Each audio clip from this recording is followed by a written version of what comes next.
नीयत सच्ची हो तो पूरी कायनात आपके हक में खड़ी हो जाती है। ਮਾਨ ਸਰਕਾਰ ਨੇ ਨਹਿਰੀ ਪਾਣੀ ਦੀ ਸਮੱਸਿਆ ਨੂੰ ਨਜਿੱਠਣ ਵਾਸਤੇ ਬਹੁਤ ਵਧੀਆ ਕੰਮ ਕੀਤੇ ਆ। ਸਾਡੇ ਖੇਤਾਂ ਨੂੰ ਪਾਣੀ ਪੂਰਾ ਲੱਗਣ ਲੱਗ ਪਿਆ ਜੀ। मांझा, मालवा, दुआबा और पुआध के इलाके दुआएं दे रहे हैं। ਮਾਨ ਸਰਕਾਰ ਦਾ ਬਹੁਤ-ਬਹੁਤ ਧੰਨਵਾਦ ਕਰਦੇ ਹਾਂ। ਇਸ ਜੂਨ ਜੁਲਾਈ ਜਦੋਂ ਝੋਨੇ ਦੀ ਫਸਲ ਹੋਊਗੀ ਇਹ 85% ਤੇ ਪਹੁੰਚ ਜਾਾਂਗੇ।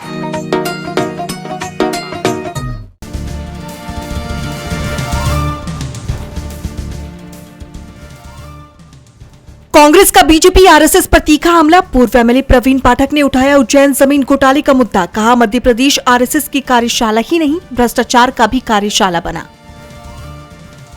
राम मंदिर चंदा चोरी मामला। फैजाबाद बार एसोसिएशन पहुंचा थाना। चंपत राय, अनिल मिश्रा और गोपाल राव के खिलाफ एफआईआर दर्ज कराने की मांग।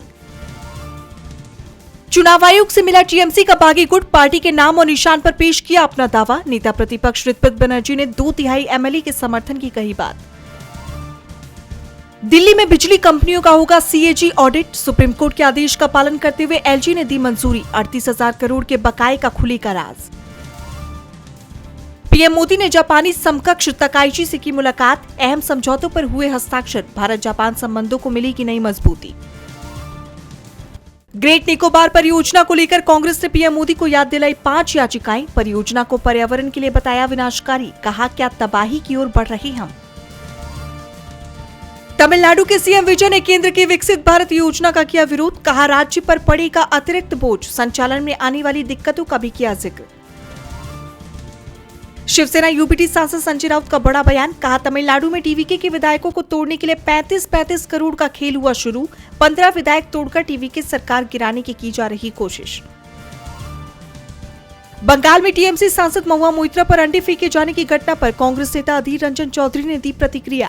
कहा मैं इसकी घोर निंदा करता हूं। एक महिला सांसद पर अंडा फेंका जाए तो महिला समाज का अपमान है। एथेनॉल को लेकर भारत पेट्रोलियम के एग्जीक्यूटिव डायरेक्टर अनुराग सरावगी का बयान डिलीट करवाने पर मचा बवाल। सरावगी ने कहा था एथेनॉल से लगभग 30% तक कम होता है माइलेज। कांग्रेस ने केंद्रीय मंत्री गडकरी से मांगा जवाब। सीरिया में असद शासन के बाद पहली बार नई संसद तैयार। अंतरिम राष्ट्रपति अहमद अल शरा ने 70 सांसदों की सूची की जारी। 15 महिलाओं को भी दी गई जगह। ताइवान को अपना बनाकर ही हम दम लेंगे। चीनी राष्ट्रपति जिनपिंग ने पार्टी के 105वें स्थापना दिवस भाषण में दी बड़ी चेतावनी। अमेरिका और जापान को भी दिया कड़ा संदेश। भारत के साथ सीमा विवाद पर नरम पड़ा नेपाल। विदेशी मंत्री खनाल ने कहा बातचीत के जरिए निकालेंगे रास्ता। ऐतिहासिक समझौतों और नक्शों के आधार पर बातचीत के जरिए समाधान की कही बात। जो भी हमारे लिए खतरा होगा उसे हर हाल में बनाएंगे निशाना। अफगानिस्तान की पाकिस्तान को चेतावनी। हालिया हमलों के बाद दोनों देशों के बीच बढ़ा तनाव। जन्म लेने पर नागरिकता मामले में अमेरिकी राष्ट्रपति ट्रंप का बड़ा बयान। कहा सुप्रीम कोर्ट गलत था लेकिन ये मामला सुलझ जाएगा। कोर्ट ने ट्रंप के फैसले को पलटते हुए दोबारा बहाल की है अमेरिका में जन्म लेने पर नागरिकता। ओडिशा सरकार के साथ अडानी ग्रुप का ऐतिहासिक समझौता। 1 करोड़ 8 लाख रुपए का होगा निवेश। इंटीग्रेटेड एल्यूमिनियम इकोसिस्टम होगा विकसित।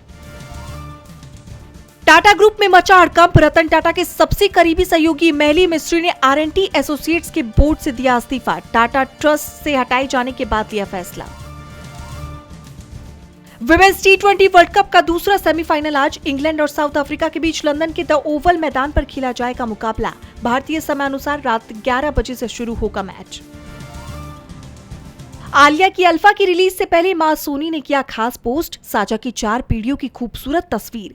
अपनी मां को बताया असली अल्फा वुमेन। कामाख्या देवी मंदिर पहुंची उर्फी जावेद। संस्कारी अंदाज देखकर चौंक गए फैंस। कहा आप तो नास्तिक थी।